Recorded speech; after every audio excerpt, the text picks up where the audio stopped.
Buddy, and happy summer solstice. So, I am hanging out in the park today, and I thought I would bring a little bit of the magic that I'm experiencing to you guys. I'm going to see if I can change my camera here a little bit while we're going and let you guys see let me see, back camera. Oops. There we go. Let me see if I can go back wide camera. There we go. Let's see if we can do that. Ah, there we go. Now you guys can see the beautiful kind of stuff that's going on here. Say hi when you get here, guys. We're just doing a little bit of a Ask a Witch live today and talking about the summer solstice. So, hello. Hi. How are you, darling? So, let me see. Where's my chat where I can see the chat easier? There's got to be a way I can see the chat better. Hello. Hello. Let me see here. Chat overlay. Yes. All right. Close. There we go. Now I can see it better. So, yes. Hello, Leslie. Look, I can. Oh, can I do that? Okay. Weird. So, how's everybody doing today? Can you guys hear me okay? So, yes, today is the solstice, the first day of summer. Ah, yes, this is Highland Park here in Rochester, New York. Been here for a little bit, had a little bit of a baba ganoush, a little bit of dolmas, and figured I'd stay a little on the vegetarian side for the afternoon and spent a little time talking to one of my dear friends, and enjoyed that. And I figured I might invite everybody to kind of experience a little bit of the summer solstice here in Rochester, New York with me. I am sitting under a beautiful willow tree. Okay, I'll try and kind of give you a little bit around. This is the willow tree I am sitting under right now, sitting right next to it. There's my bag because I believe in, leave nothing behind, but memories, and take nothing with you but photos or gifts from nature. Ah, yes, your birthday party. What are you doing for your birthday party, Sarah? So, and yes, I have a little stand so I can put this down. Hello, speak to me, blessed solstice. How are you? Or blessed Litha, as it is called. Today is the longest day of the year. We have a lot of solar energy, shining the light, getting that vitamin D. And it is my habit on summer solstice to try to get outdoors, be in the park, and do my thing, kind of do my witchy thing. So I'm out and enjoying life, and like I said, had a little bit of dolmas, which is grape leaves wrapped around some rice, and a little bit of baba ganoush with a pita, which I have a little bit left for after our live meditation. So thank you very much. Speak to me. I'm not doing tarot until tonight. I will be doing my live for tarot tonight at 10 p.m. Eastern Standard Time. So come on tonight and get free cards and celebrate a little bit more of the solstice. But yes, longest day of the year. Isn't this pretty out here? Isn't this gorgeous? So I just figured I'd sit and talk with you guys and be a part of all the beauty that is out here, and enjoy it. So just a game night at the house. Sounds good. Perfectly timed video for your drive home, Amy Ross. That's lovely. I'm so glad. But yes, this gorgeous, gorgeous weather out here. I've my friend Jessica, many of you guys have seen her, Jessica Natos. Um, she has been like, I saw like several chipmunks and stuff like that. She goes, "Yeah, that's gonna be your new nickname is Chipmunk, because you keep seeing all these chipmunks, right?" So is anybody else doing anything special or outdoorsy or anything for the summer solstice today? Doing anything to celebrate? I know one of my other friends, Otivia, said that she was out at the pool enjoying the sunshine, and was going to take a walk and have a bonfire later. So, what are the rest of you guys doing for your summer solstice?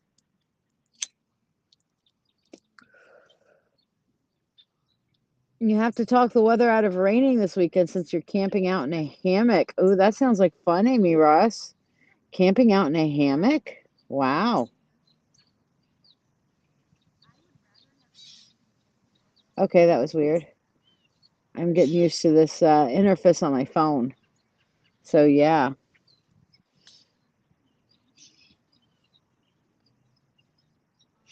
You got in the pool with the little one earlier, and your mini me and you will do your nightly ritual when she gets off of work. Hey, that's one of my favorite nightly rituals, that's for sure. I know which nightly ritual for which you discuss. I stopped by a nice little weed shop earlier today and saw, got some ideas. I still like going to the reservation personally. So, but yes, I am enjoying the nice park. There's other people here in the park. I don't know if you can hear. There's some girls behind me that are chatting and having fun. There's another set of people over in the distance over there that's kind of sitting there. And it's just like it's in the middle of the city. We're by the reservoir, which is quite beautiful. Um, and just truly enjoying things, truly enjoying life and just feeling like, hey, we're just chilling out and enjoying the summer solstice, enjoying nature, enjoying the energy, and just being outdoors because that's kind of what it's about. This is the midsummer. You hear about Midsummer Night's Dream. Midsummer. This is that time of year. And this is the heady days of summer. At this point, from this point forward, the days will start getting shorter. Like I said, this is the longest day. So, this is also known as the first harvest festival of the summer. Okay.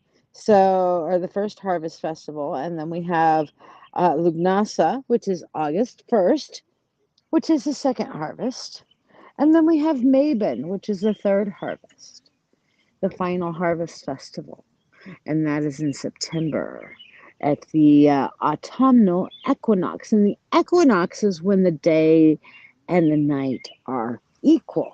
So we have two solstices per year: summer solstice now, winter solstice, which is Yule, or normally on December 20th or 21st. And then we have, the equinoxes, which we have the vernal equinox, which is right by Easter and is called Ostara. And then we have the autumnal equinox, which is the one that comes up in September. And that is where the day and the night are even, they're equal. So at this point, at the height of summer, we celebrate nature, we celebrate life. Oh, we're about to see some gardeners go by. Let's see if we can see them on the screen. I don't really see them on the screen. They're behind the chat and then behind the other things. But there's some gardeners going by and they're doing some trimming and all that sort of thing. And we recently, last month, had the strawberry full moon, which was the strawberry harvest, the first harvest. Now, it's been a really weird winter slash spring slash summer with the fluctuating weather patterns. Some places getting extra hot, some places getting extra cold. So, some of our regular weather patterns are not holding like they normally do. This should be one of the hotter days or beginning the hottest days of the year. And right now, I'm sitting in the shade and it is quite pleasant, quite beautiful, actually. Um, if I sit in the sun, I start getting a little bit warm, but sitting in the shade with a nice breeze, I'm sure you guys can see there's a lovely breeze going. And here's some more of the willow tree. We're just going to kind of give a little bit. Hey, Lee, how you doing? Going to get a little bit of a view of what's around me here. Isn't that a beautiful view? This is Highland Park here in Rochester, New York. So let me see here. Switch camera, video settings. And there I am. Hello, everybody. So, yes, hi, how are you? You guys get to see me for a second there. So, but this is the area that I am sitting in, this beautiful New York kind of gorgeousness area here. And what's behind me, let's kind of look around. There's the willow tree. And I am sitting in the middle of this beautiful area here with the willow tree. So right underneath the tree here. So there we go. Then we'll go back to the other side because I like looking at that better than looking at me. And I don't know if you agree or not, but it's my show. I do what I want. Yes, it is lovely. Thank you, Artemis. It's quite enjoyable here right now. So, yes, I will be doing solstice readings tonight on Dancing with Witches show, but this is the Ask a Witch Live. So, you guys can ask me anything that you would like about anything witchy. So, if you have some witchy questions, actually, you know what? You guys can ask me anything. I'm just gonna say, ask anything. Yes, it does have wonderful energy, doesn't it, Jessica? Jessica's been on the video chat with me for, I don't know, how long were we chatting? For over an hour, I think. But we were having a good, nice, long chat and sharing the good energy and sharing the good vibes and all that sort of thing. Here, there's our gardeners over here. Can you guys see the gardeners? They're kind of wandering around doing their thing. They take very good care of this park. Yeah, a little over an hour. Okay. I enjoy it. I enjoyed it. So, but yeah, all of the gardeners out here, I think, are mostly volunteer. That they are out here working the land, and that's a beautiful thing. And it's such a lovely park. And this park, we have lilacs, and there's an annual lilac festival here. I haven't been to it since I've been back up to Rochester. Sadly enough, that just 1 year it was canceled because of COVID, and the last couple of years it has. I like last year I was busy doing some other stuff, and then this year they had a little bit out of control kind of stuff going on here. So, it is what it is. I was telling everybody that you were going to call me Chipmunk, Jess. Seema, if you would like to get a reading, come on tonight's live at 10 p.m. Eastern Standard Park. How do you know? Let me see. Hold on.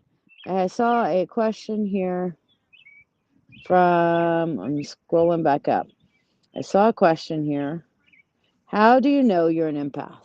Well, there's a couple of different kinds of empaths. There's empathy, and most of us have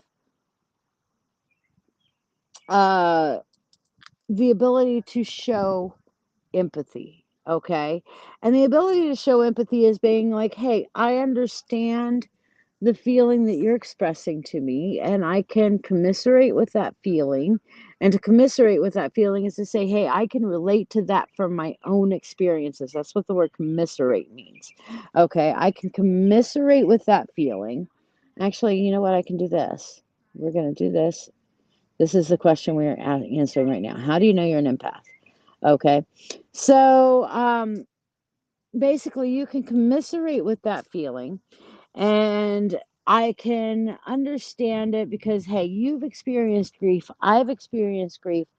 I can relate to you from my personal grief experience.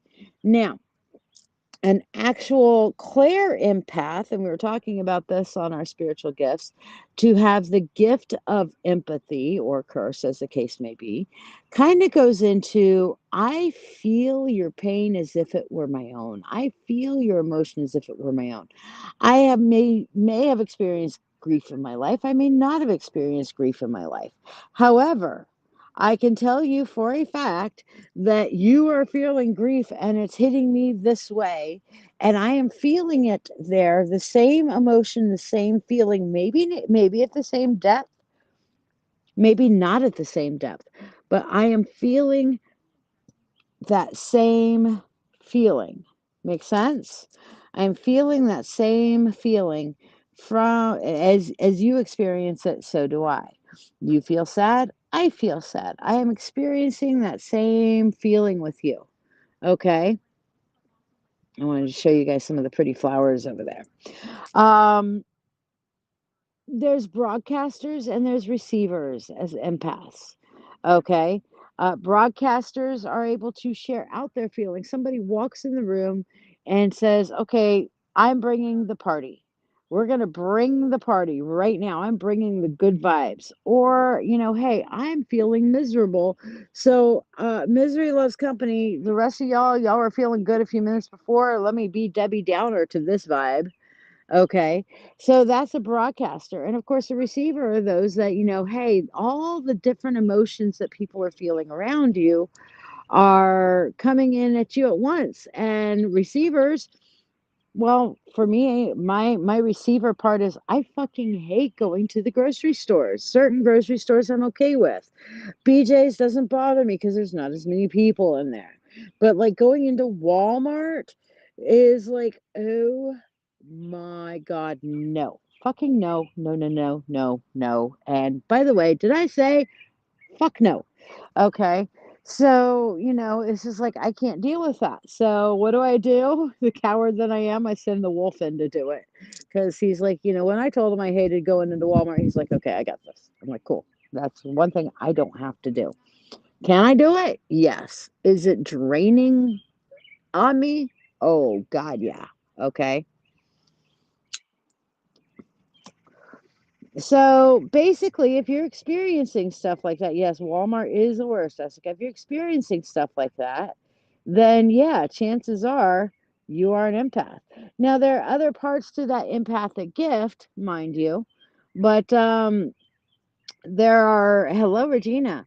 There are other parts to that empathic gift that different clairs and different abilities. I did a free teaching last Thursday. That's a hi, chipmunks. Two chipmunks this time, Jess.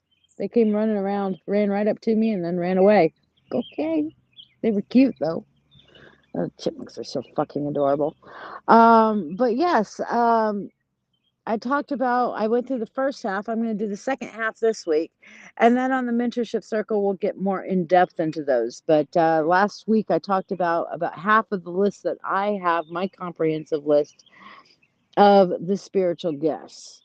Artemis asked a question. I apparently am the chipmunk whisperer. Yes.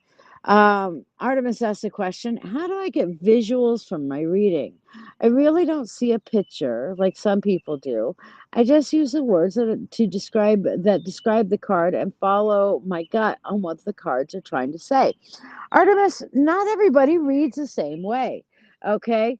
To be a claircognizant or a clairvisual, to get visions, things of that nature, sometimes that takes time because the way it kind of comes through, the way it comes through to different people. When I first started reading, I didn't get a whole lot of visuals either. I would get visuals on if I touched an item or something of that nature. Many times when I'm doing readings, I'm not specifically looking for visuals. Unless a visual jumps out at me or comes to me, I don't go seeking it out. About the only reading type that I do that I actually have to use the visuals on is the past life readings that I do. Okay. My past life readings, I'm literally, it's like watching and yes, I am outside, Regina. I'm in the park right now. I'm at Highland Park right now. Um, but to do to do the past life readings, I'm literally watching like a trailer. Imagine, like, for example, how many of you guys have watched Supernatural? Absolutely, Regina. How many of you guys have watched Supernatural? Supernatural has like 15 seasons, I think. So let's say that you're not a fan of Supernatural. You don't watch Supernatural. You've never watched it. So you're sitting with a friend who absolutely loves Supernatural and wants you to kind of watch a little bit of that with them. And so at the very start of the show, it says last time on Supernatural, and it shows the relevant clips that kind of lead you to the events to where you are now. Okay. So you sit there and you watch it and you try to piece together at least enough of the story that is relevant to what you are about to watch with your friend, the person you care about, because you want to watch the show with them or The Walking Dead or whatever. You watch that last time on this show, this is what happened. And if you watch that kind of preview clip kind of thing close enough, you can piece enough of the shit together so that as you're watching the current show, you kind of have an idea of what's going on. Hey, Gina. That's one of the things that's how past life readings come across to me is that I'm getting the last life on Regina, that sort of thing. So it's one of those things where you get little bits and pieces, enough to piece together some of the story and to how it would be relevant or piece into the personality of this lifetime. Okay, previously on Regina's lifetimes, previously on Artemis's lifetimes, that sort of thing. And that's what I kind of see when I'm doing a past life reading. But most of the time, Artemis, no, I do not necessarily get visuals. Okay. So, you know, Jessica here says, I meditate before I get readings to open my mind, body, and spirit. So there you go. That's a good thing to do before receiving or giving a reading. So, absolutely, that's a beautiful thing. Thank you, Gina. We are in Rochester, New York, Highland Park. So, yes, ask whatever questions you guys have. This is the time for you to ask anything. Hello, Marie. Okay. I ask for more information when I am seeing, and sometimes I get more, Regina says. Yes, this is true. And Marie, well, I'm so glad that you've joined us. This is not a tarot live yet. We're going to be doing that tonight at 10 p.m. But this is our summer solstice. Happy summer solstice. Ask a Witch live. And maybe we'll do a little visualization, maybe we'll just sit here and have a chat, but right now summer solstice is definitely about enjoying the sun and receiving those sunlight messages. So hopefully that'll help. Artemis asks a good question here. How do I get in touch with my divine masculine and divine feminine energies? Oh boy, hold on, let me see if I can get rid of the scammer. Add to block list. Okay, they're blocked. Hello, Sherry, my sister. How are you? So, reload. There we go. You made sun tea and it's delicious. That's wonderful. So, how do I get in touch with my divine masculine and divine feminine energies?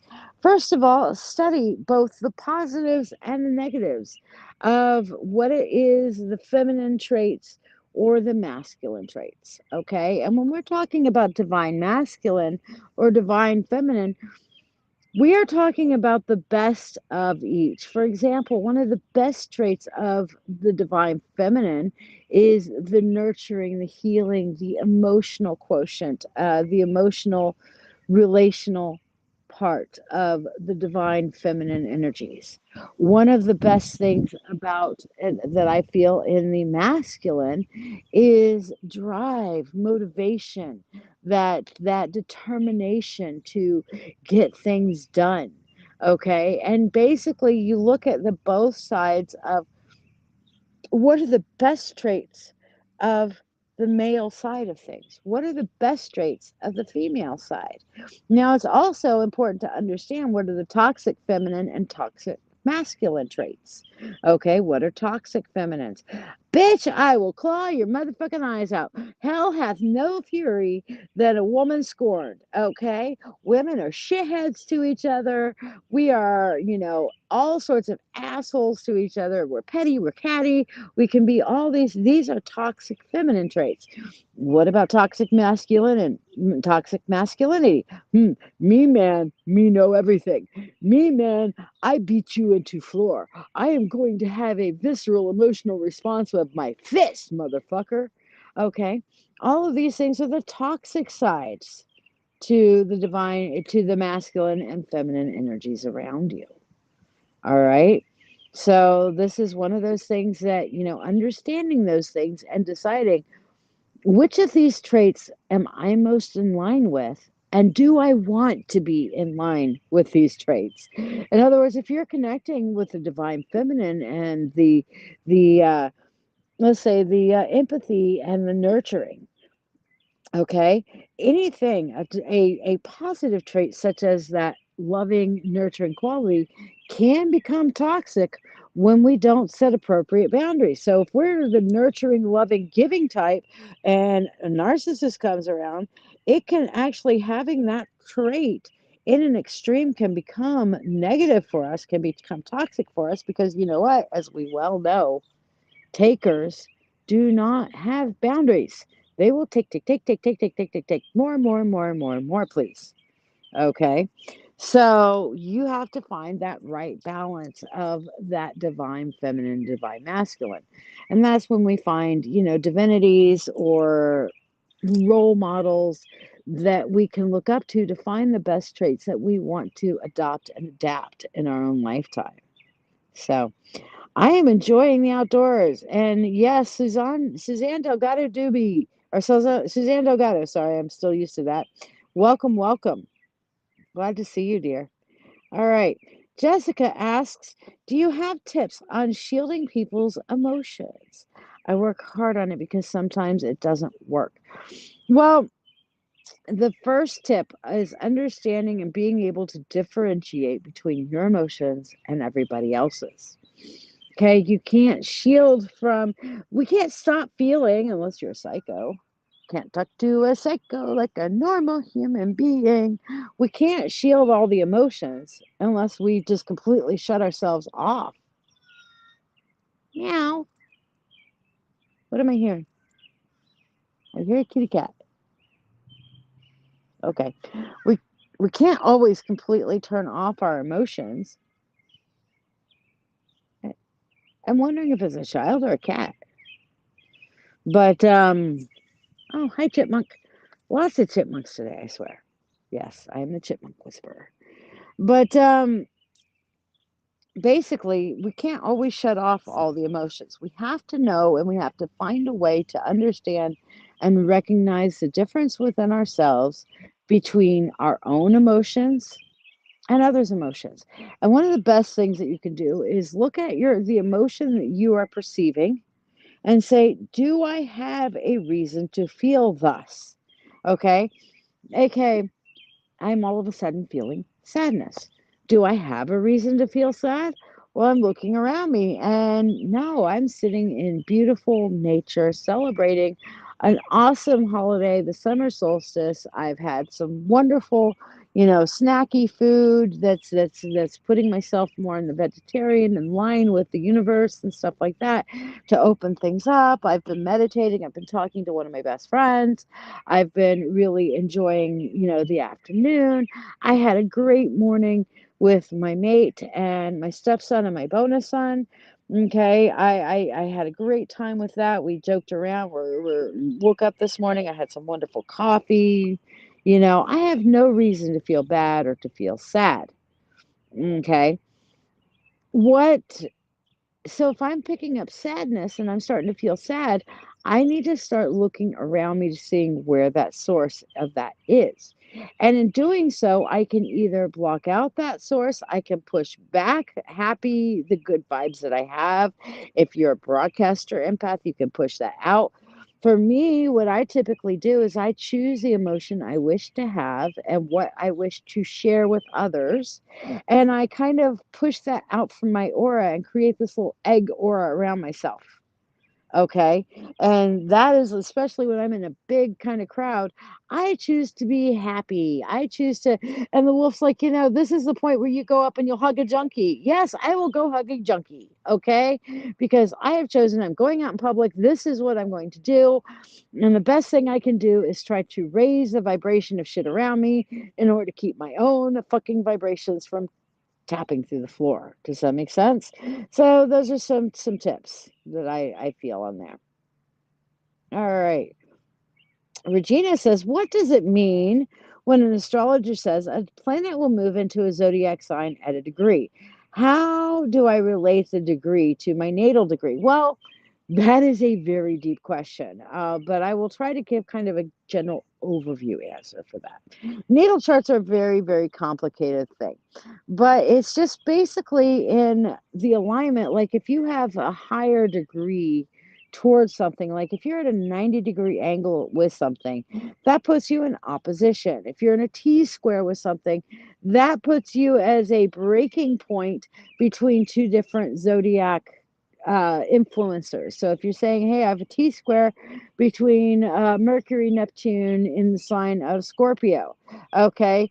Well, Mercury we know is about communications and stuff like that. And then you have Neptune, which is connected with emotionality and all the different, the things there. And then Scorpio is kind of barreling through at a T square with that. We start to see at that point that those things are coming into opposition with one another. Okay, certain things are working together and certain things are working against.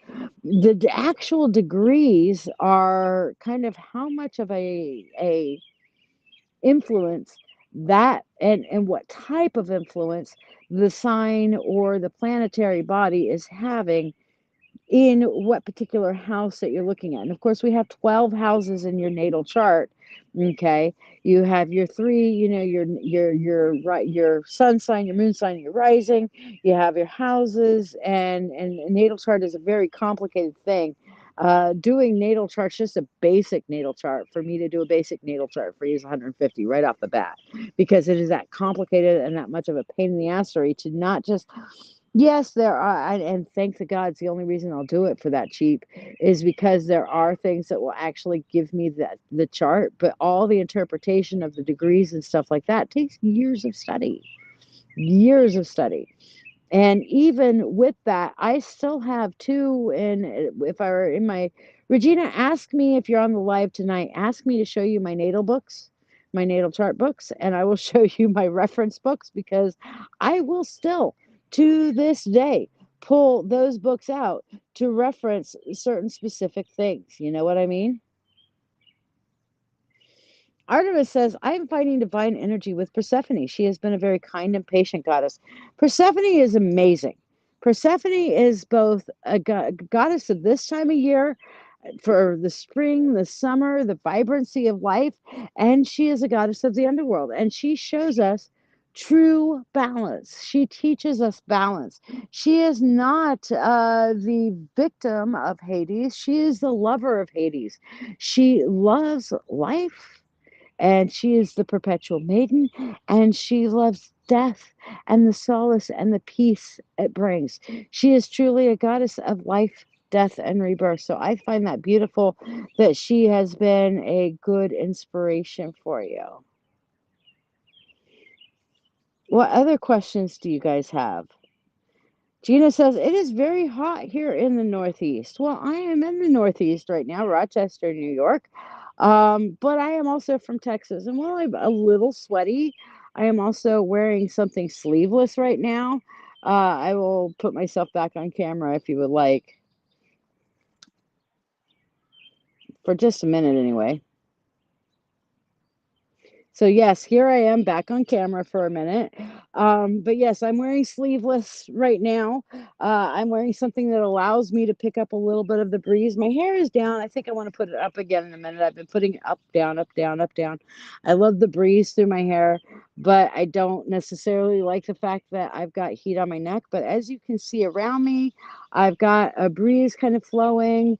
You can see the kind of breeze going through the trees right there, moving around a little bit.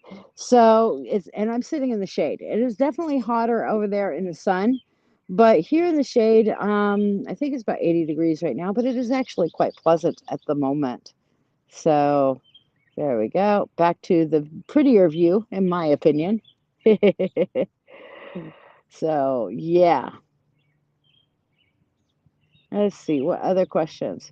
What is my pendant? My pendant is dichroic glass.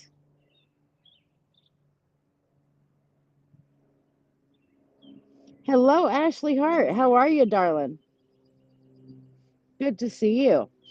All right, Artemis asks, how do you find a familiar? Well, first of all, um, you will find a deep empathic connection with an animal, okay? And that deep empathic connection to where you kind of understand that animal, the animal kind of understands you. You have a bond. You do not ever have to force a familiar bond. You just immediately start having a close bond with that animal. Now, that becomes a companion animal, a friend, okay? And you make friends with that animal. Okay, that's your companion animal. As you start doing magical workings, and energetic workings such as, holding a circle, Reiki, reading tarot, anything that's dealing with the metaphysical, then you will notice whether your companion animal starts to become your familiar or not. They will start to pick up on your energy. If you are needing, like if you're feeling really down and they're coming to support you, that's great. That is sometimes a familiar as well. But the difference between a companion animal in that regards and a familiar is rather than just coming in to kind of keep you company, that familiar will start trying to make you feel better, start trying to work on an energetic level to help change. If you're doing like spells and other kinds of energetic workings, the familiar will be there and start adding their energy to your dynamic. Okay, so it's you have a companion animal at first, and then the animal will let you know over time if it is a true familiar. And the more you have that closeness and companionship, the deeper the familiar bond can grow and will grow the more you work energetically together. But if a companion animal is awesome as well. Most people have very close companion friend animals, okay? But those of us who get into the magical workings, we start our companion animals want to be so much with us that they start to become familiars. What are some proper ways for shielding ourselves? Excellent.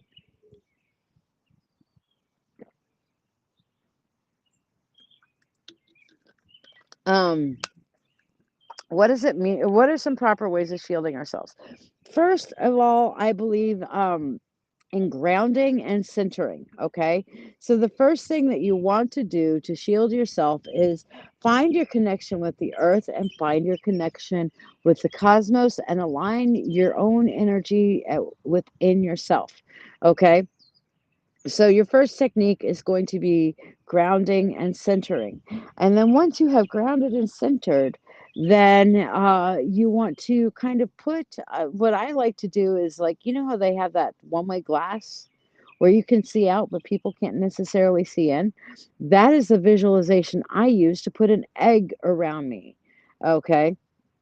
I put an egg around me and envision myself in like that oval shaped egg. It's close into my body so people can get in there without getting inside of my shields and stuff like that. And my personal space bubble becomes like a see out but don't see in kind of thing unless I open a window for you to see or push something out enough for you to be able to see. That sort of thing. But visualization is a very big key to that, but the first thing is getting your energy refilled, okay? It's just like watching frickin' Star Trek, Shields at 19%, Captain.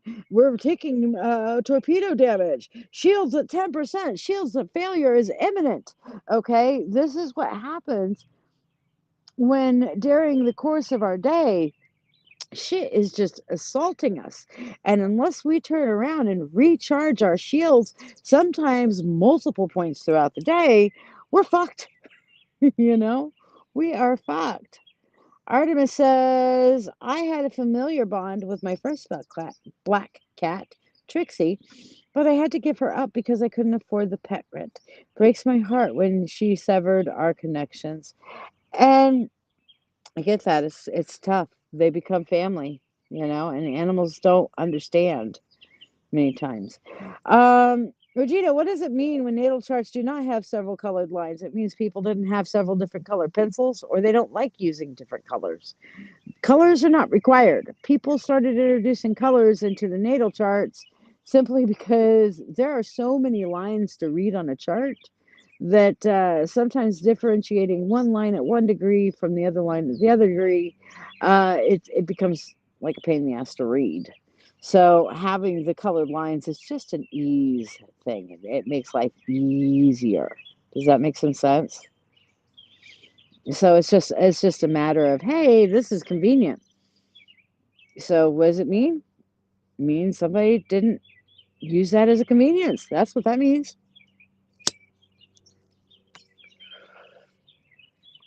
Uh Ashley Hart says, so it needs to be put up more than once a day. I think that's where I'm going wrong. I ground and center and put up my shield, but it seems to be not enough for the entire day. Well, treat your shields like a phone. Okay. The more you use your cell phone, the quicker the battery drains.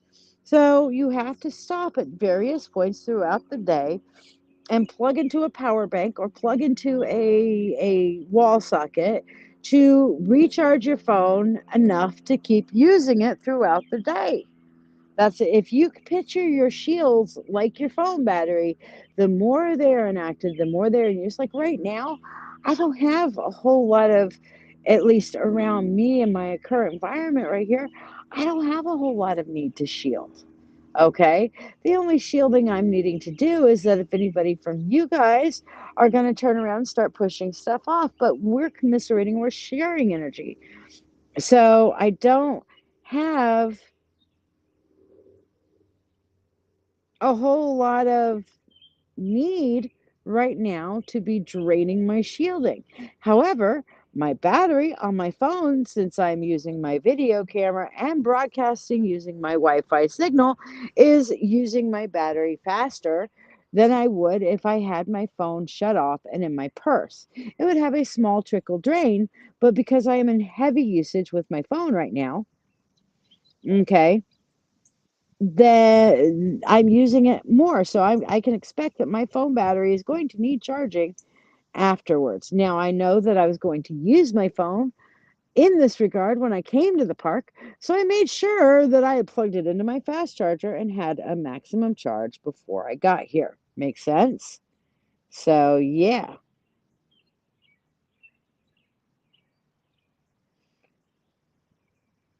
So, yes. So, you got to recharge. Hi, Mark. How are you, dear?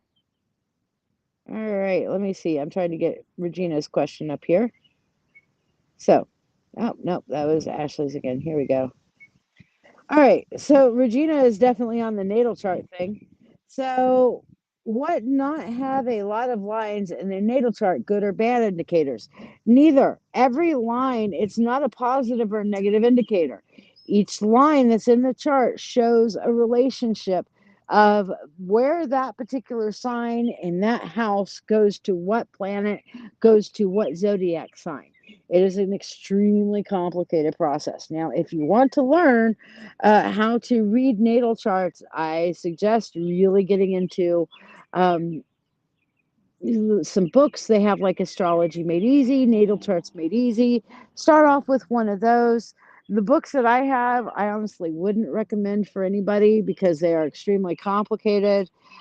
Came through my coven, and I love them, and they're great books, but they are more archaic in their language and kind of more difficult to understand. Artemis says, my current black kitty is my emotional support animal, but I don't feel any familiar connection with him. He's still learning how to handle my emotional state, and I think he mostly seeks me for comfort.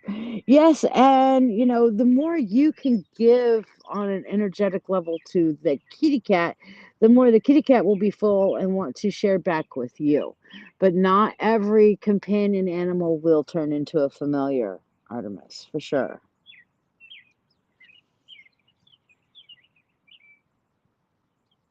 This is such a beautiful day out here, and I'm enjoying this conversation. So, yes, the more questions y'all have, the better. But natal charts are extraordinarily complicated. Like I said, even I have to go back after, because I don't do it often enough. I'm sure if I did natal charts every week for people, I'd probably be like, "Bah, bah, bah, bah, bah, bah, bah, bah, bah." But I do, when I'm doing natal charts, I pull out my reference books. I every fucking time pull out my reference books, bar none.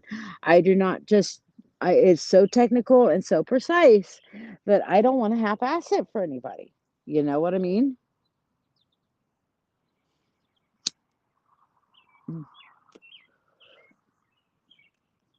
So, yeah, there is that. What does this button do? Oh, extra camera. Let's do. No, I don't want to do background music, video storage. Nope. Okay. I close that. It was like, What's that button do? I don't know. I'm not used to using this. I'm using the Restream out live today, and it's kind of like the first time I'm really playing with it. I've played with it some before, but yes. What kind of rituals, Artemis asks, do you suggest for the summer solstice? Well, what we are doing right here and now is kind of a little bit of a ritual, just being outside, being outdoors, enjoying the air, enjoying the fullness of it. I love casting spells on the summer solstice. Things to bring light, things to bring awareness.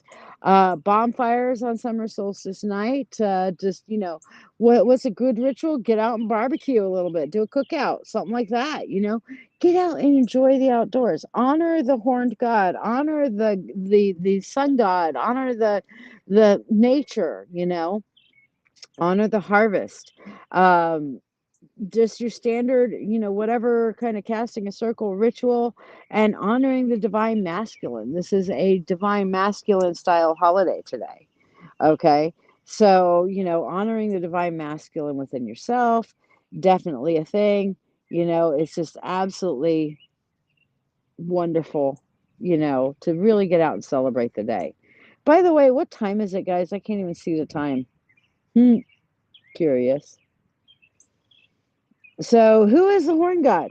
The horn god is actually known as Hern or Cernunnos in the Celtic or Druidic. The horn god is generally referred to, the horn god is like the generic masculine, divine masculine, the horns being the antlers, Lord of the Forest kind of thing, Pan, all those sorts of things. It's seen as the antlered one. You also see the Green Man of the Forest. This is the time of the Green Man of the Forest. 4:30. Thank you, Raven. I had no idea. I was like, I can't even see the time right now. How are you, Raven? Blessed solstice. Mm. But it is to honor the stag, the stag at his peak virility of the year, and when you're on my live tonight, you'll see a statue of the horned god and the mother goddess that are on my altar, which is the generic form of nature, the cycles of nature. The young stag grows his antlers, gets to his full virility, lord of the forest, and then as his life cycle wanes, the antlers fall and he goes into the forest to accept his death, you know? So that is kind of like the cycle of life, death, and rebirth there. Regina says, yesterday I felt the universe was testing how I stand in my grounding power. Oh dear. Should I even ask? What? Ground and center, babe, ground and center. Makes me curious. What was testing your grounding? And you know what? That's a good point that we should absolutely make sure that we are grounded first and foremost. Grounding is our root chakra.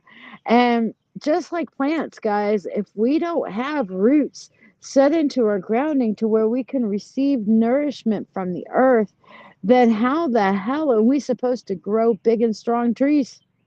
How are we supposed to grow the trunk of our energy, our kundalini, our balance, that snake-like energy that winds around and between our chakras? How are we supposed to deal with that if we can't fucking ground and we don't have some fucking roots?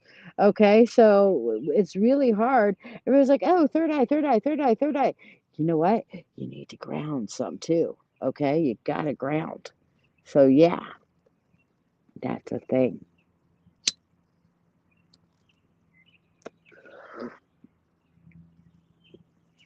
I'm just enjoying our time together today. And like I said, any witchy questions y'all have, I've only been doing this 36 some odd years. So, yeah. Also, leaving offerings today is a good thing. Okay. Other things that you can do, fresh summer fruits and foods, and share those things, watermelon or, things like that. I'm going to take a watermelon rind and put it out for the nature later if we still have it at home, unless it's been thrown out already. you know. Artemis says I need to ground more. It might help me get over my anxieties. Fuck yeah, it would. Fuck yeah, it would. Raven asks, do passed on pets have the ability to come through during a reading? Absolutely. Funniest one I had was a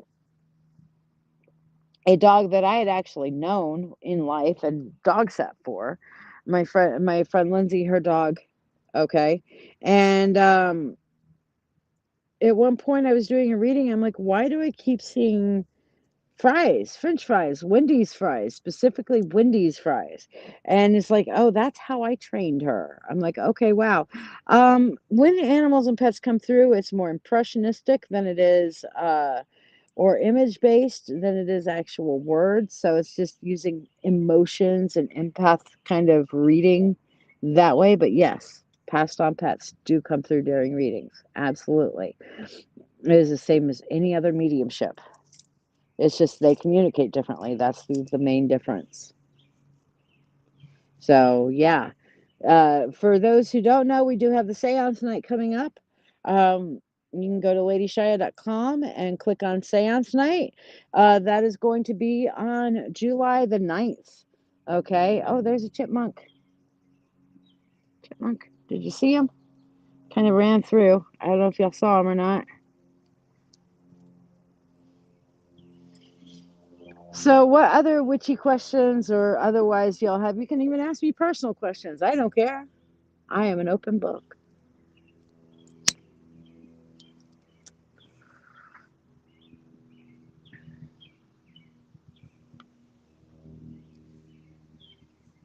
Did I see another? There he is. I saw the chipmunk go by. Did y'all see the chipmunk? All right. Regina says here, I was roller skating and I feel the guy was trying to intimidate me. He did not move and he ended up falling and I did not. It felt great. Also, shopping at Walmart and mentioned a couple females to step back and give me, let me see if I can see the rest of it, distance. And I loved the feeling. Okay, so actually that's less about grounding and that's more about spatial awareness, Regina, of and using your empathic awareness there of the things that are going on around you. Grounding and having roots, yes, it can give us physical stability and whatnot, but what you're doing is you're using your empathic gift to navigate a clear course for yourself and to create a clear course for yourself. So you're definitely getting into your witchy vibes for sure. Trying to give you guys more of a 360 kind of view a little bit as I sit here on my little hill. I was originally sitting down there a little bit, but the ground was too sloped, so I moved to a more um, steady ground area.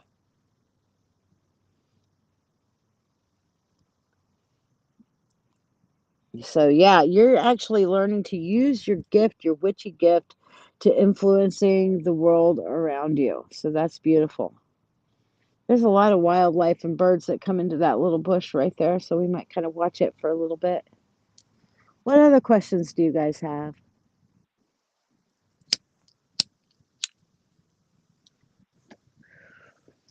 I just love being outdoors today.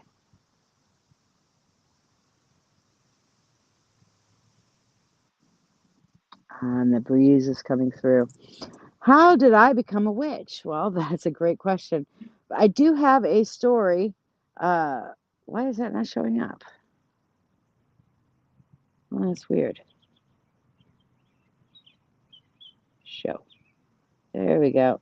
There it is. Okay, now it is. How did you become a witch? Um, well, I kind of told a little bit of this story, and it is on my page for you to read the whole story. But the short version is, I got my gifts when I was very young. My parents tried to baptize it out of me, church it out of me, and discourage me from it, so on and so forth. When I was around 11 or almost 12, my youth minister started talking about wanting to have some uh, youth. Oh, you see the groundhog? You guys see the groundhog?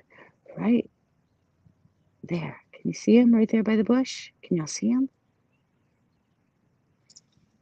Everybody look at him. Hello, Mr. Groundhog. Can y'all see him? Who can see the groundhog? Can you see him? He's kind of sitting there right by the pink flower bushes in the distance. Right over, right there. In that shadow right there. You see him? That's him right there. My finger is right on him. Can y'all see him? Isn't that cool? Isn't that cool? Ooh. Hello, Mr. Groundhog. He's so cute. Yes, he is a groundhog.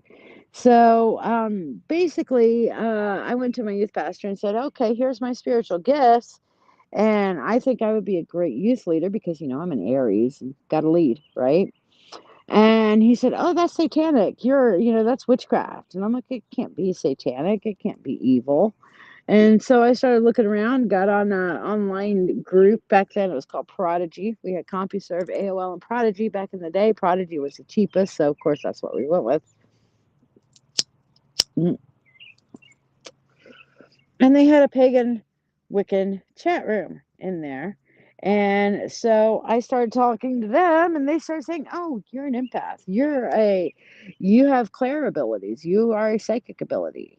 You have psychic stuff. Let me see if I can change the camera a little bit to see video settings.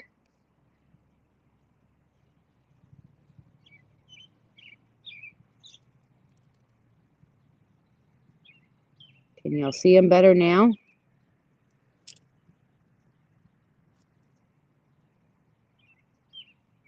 Let me high definition it a little bit. There we go. Can you see him better now?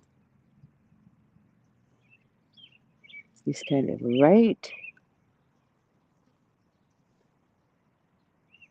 Can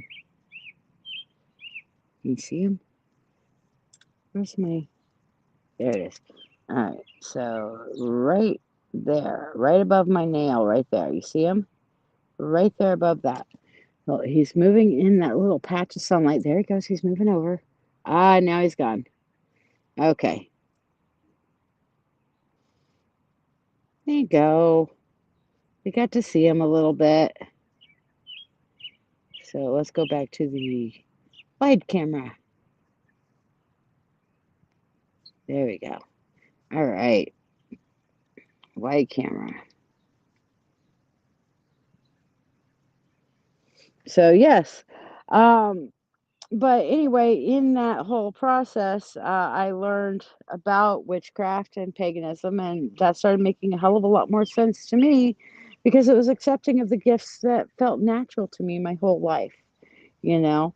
And so I started following that path. And on Beltane of my 12th year, I went through a self dedication ceremony. And that was 36 years ago, this past Beltane. And then when I was 14, I got involved in a coven and went through 4 years of training with my coven. So that's kind of how that went. And stayed with them until I was 18. Well, actually, a little bit past. I did not leave that coven. I went through the 4 years of training. I stayed with that coven until I was 20 or 21, right around in there. And that is the point where I started my own coven. I think it was 20. So, yes. How do you know you're a witch? It's a choice. Okay, it's a choice. Anybody can be a witch. Okay, no such thing as gatekeeping. Witchcraft is exactly that. Remember the craft part of witchcraft. It's just like arts and crafts. Okay, arts and crafts. Are you a crafter? How do you know you're a crafter? Well, you go and get whatever you want to craft, and you start making shit. All right, then you're a crafter.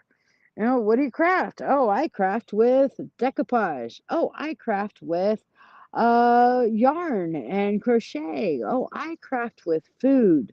It's your craft. Okay. How do you know you're a witch? You practice witchcraft. You become a witch. Okay, that you learn, you grow, and just like any other craft, you have to learn what you're doing and learn how to use the tools of your craft, and then you constantly expand your knowledge and you get better and better at your practice and your craft, your crafting, whatever, over time. Same thing with witchcraft. Okay, you learn, you grow. You learn, you grow. You never stop learning. Because you know what? You may know a lot of stuff, but you try something new. Hey, let me try a spell this way. Oh, wow, that worked really nice. That felt really good to me. That resonated really well. Let me try doing divination with this way instead of that way. Oh, that worked really well. That resonates with me. Now I've learned a new method of divination. That is, again, expanding your craft. Which craft? It's the craft, it's the action, it's what you're doing with it. So, does that answer that question? But yes, we got to see groundhog. I'm glad we got to see the groundhog.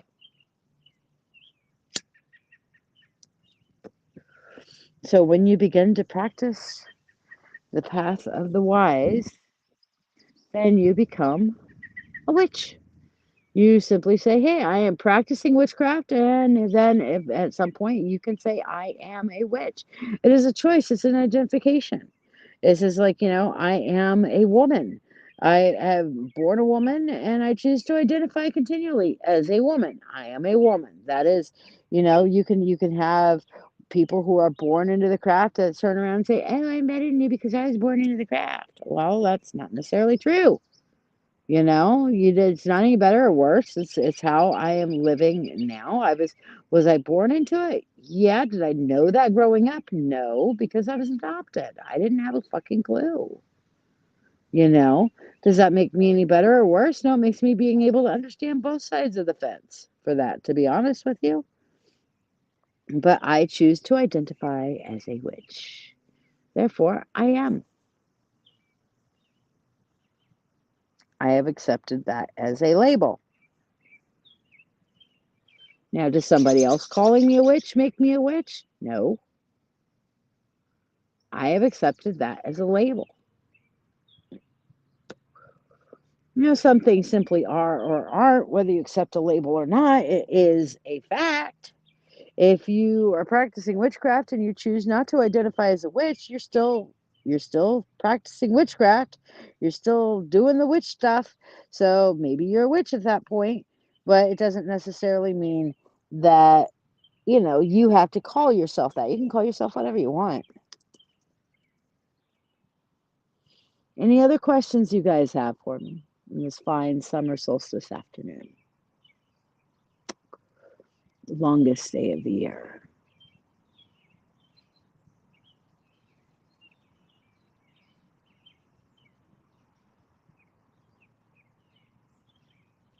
It's so beautiful out here. I'm listening to the birds chirping.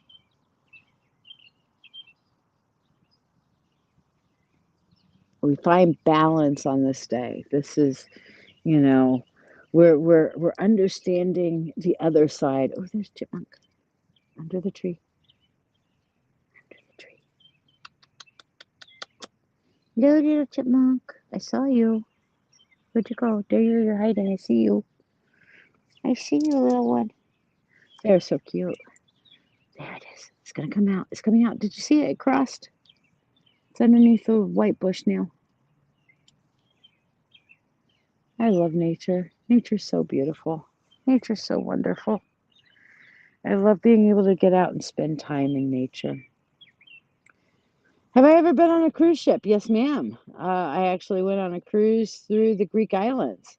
Um, Back in the day, my parents did not realize that I was pagan, and they were like, "Hey, for your graduation gift, would you like to go on a cruise with the church, our church through the journeys of Paul?" And all I saw as I looked through all the different things of the journeys of Paul, and it was going to a lot of pagan areas and pagan sites, and I was like, "Fuck yes, I would love that." So I had every opportunity, ditched my tour group and did my own damn thing, and they're doing the churchy thing, and I'm doing the look at and feeling the ancient sites of Ephesus and Crete and learning about the labyrinth of Crete. Oh my God, that was an amazing experience. what being on Athens and being on the there, Athena was my patron goddess at that time, so being able to be there at the site of the Parthenon, when they're all standing on Mars Hill and they're saying, yeah, this is where Paul gave his speech on how the unknown God is Yahweh and all this stuff, and I'm thinking, oh no, this was a place where all the gods were worshipped, equally, that sort of thing, and found that amazing. Do my parents accept you now? Do your parents accept you now? Yes, my real parents do. My real parents would always have do, my real mom, my birth mom, Carol, my birth family, my sisters, Christy and Sherry. Um, I mean, hell, recently with mom going through cancer, Sherry and Christy and I, her three girls, got together and did a spell together with blood magic to try to heal my mom. Uh-oh, my Power Beats Pro are at 0%. So let me see if I can you guys still hear me at all? Where's my little box?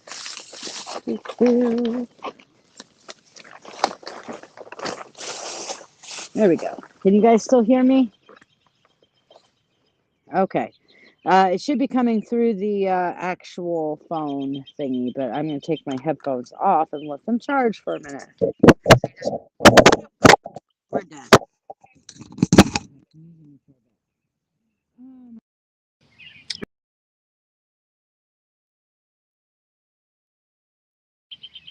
All right. Can you hear me now?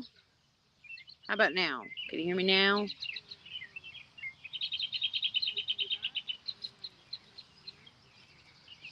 But anyway, did my adopted parents ever come to accept me? No. As a matter of fact, I had to finally cut them off. I went back into the broom closet for some time with them and tried to do the whole church thing again just to kind of fix relationships with them. But and you guys can probably hear the nature a lot more now because I've got it on the phone speaker at the moment. But tried to they very much tried to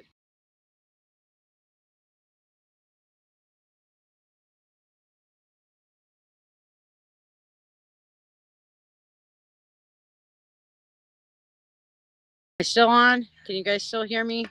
Can you guys still are you still there? How weird. All right.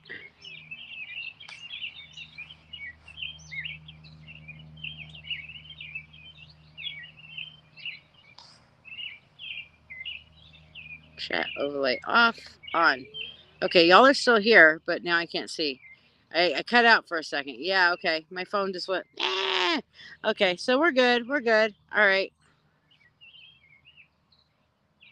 I just accidentally hit a refresh kind of thing, apparently. So yeah.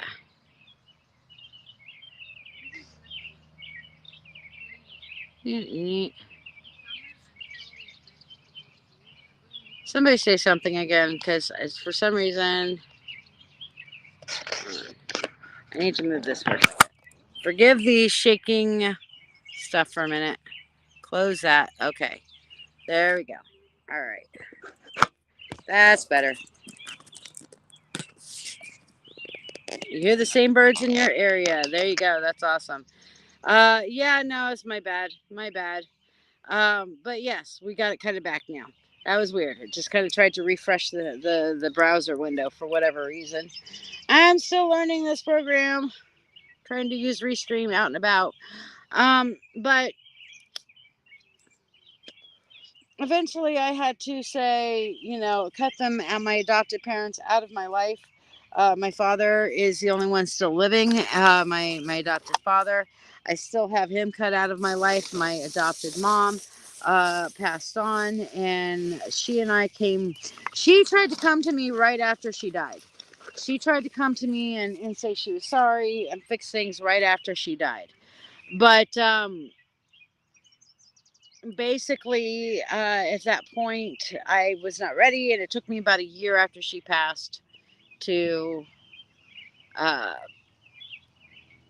for me to be able to find some reconciliation. I'll tell you what, my adopted parents were very much indoctrinated, and my father being an extreme narcissist. I was talking this morning with my boys that, hey, I wasn't allowed to have friends growing up. They really tried to, you know keep me for themselves. Period. Okay. But really, I am glad to have my real family, my true family, my blood family, my DNA family, and the loving acceptance and love that we have with one another. There is a beautiful thing. So, I really like this little hanging branch thingy coming on over here. Isn't that pretty? Just love all the birds. Let's listen to them for a minute. So, what other questions you guys have? Anything? Like I said, I'm an open book. So, anything witchcraft you want to know, anything metaphysical you want to know, anything personal you want to know, I'm open.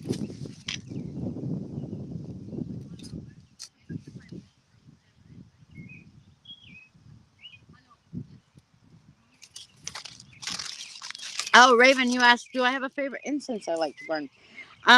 Sandalwood's one of my tops. I like frankincense. Dragon's blood, I think, has to be my top favorite, though. And a lot of people don't like dragon's blood because it really is good for deep psychic work. But there goes my phone battery's dying now. But it's really good for deep psychic work. Some people are not able to do or use that. I have an ex friend that, would not allow me to even have dragon's blood in the house when I lived there because she can't face herself. And anytime she's around dragon's blood, it gives her a headache. Thankfully, all the guys in my home they love dragon's blood. So that says something right there.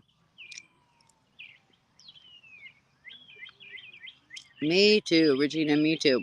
It's one of my favorites. My favorite sage is the dragon's blood coated sage.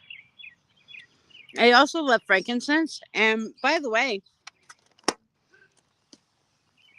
frankincense became my go to while I was living in that toxic environment. But, oh my gosh, the bird was just chasing the chipmunk. Apparently, the bird wanted whatever the chipmunk was after.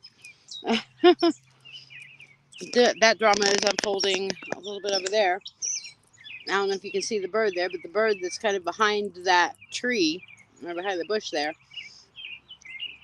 is what one that just kind of dive bombed and chased the chipmunk into the far hedge to the far left. Freaking love nature. So wonderful. All right, so I'm going to ask you guys. You like to do dragon's blood and patchouli. I like copal as well. Myrrh somewhat, but I like to mix myrrh with things, like as a resin goes. Um, but frankincense is proven actually scientifically to be able to help alleviate depression. So if you're having anxiety and depression issues, I highly suggest frankincense as your go-to incense. So Artemis specifically, try some frankincense, or maybe like my friend Dee with Delicious Scrub, she makes a frankincense roll on that I use occasionally too. That is great for calming and anxiety issues. So, and that is actually scientifically proven with the frankincense aromatherapy. They've actually made it proof positive. Yes, this helps with depression issues. All right, so yes, I do burn bay leaves occasionally. I know that is a very popular. Let's write on a bay leaf and burn a bay leaf. Um, the thing about burning dried bay leaves is you have to hold the flame to it pretty hard and pretty heavy. Um, it smells great, but you have to sit there and keep an intense fire on it to really burn and crackle them. So I don't do it that often simply because it uses up a lot of lighter fluid. Practical, you know?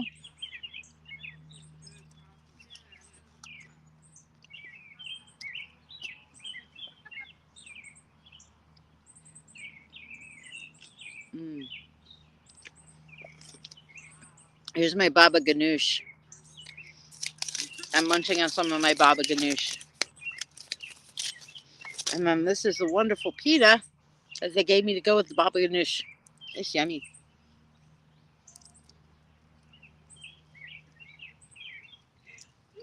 Mm.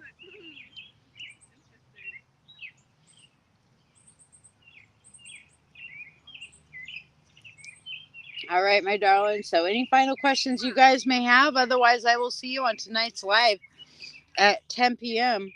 Eastern Standard Time for summer solstice readings.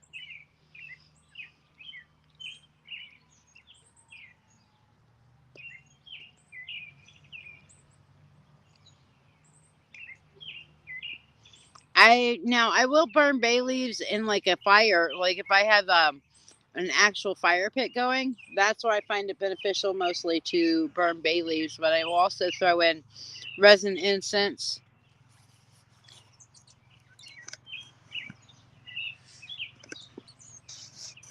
You'll see the birds.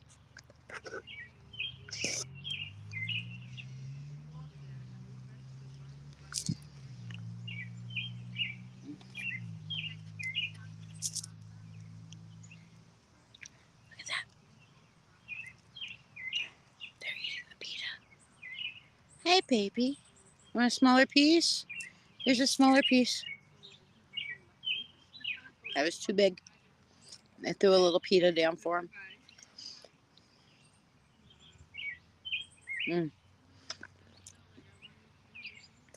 Can I decipher what the birds are saying? Most of the time, they're saying something like, I want to fuck. And hey, look at me.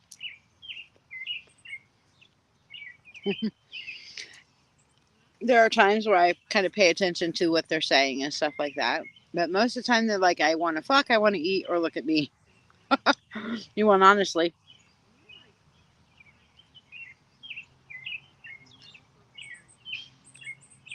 Everybody's like, oh, they're so pretty. They're so pretty.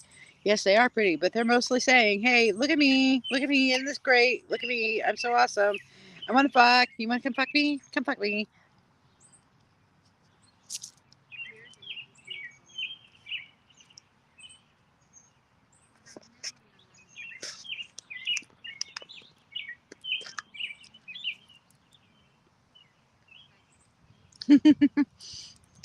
Did y'all see that? He took the little piece of pita I threw out there and ran away with it. It's not the best thing for them, but they can have a little bit in their diets because they do need an awful lot in order to maintain their energies. But okay, before my battery dies, I will say this. I will see you guys tonight, 10 p.m. Eastern Standard Time. Okay, summer solstice readings. So, merry meet, merry part. Until we merry meet again later tonight. Blessed be and merry Litha, everybody. Happy summer solstice. Bye.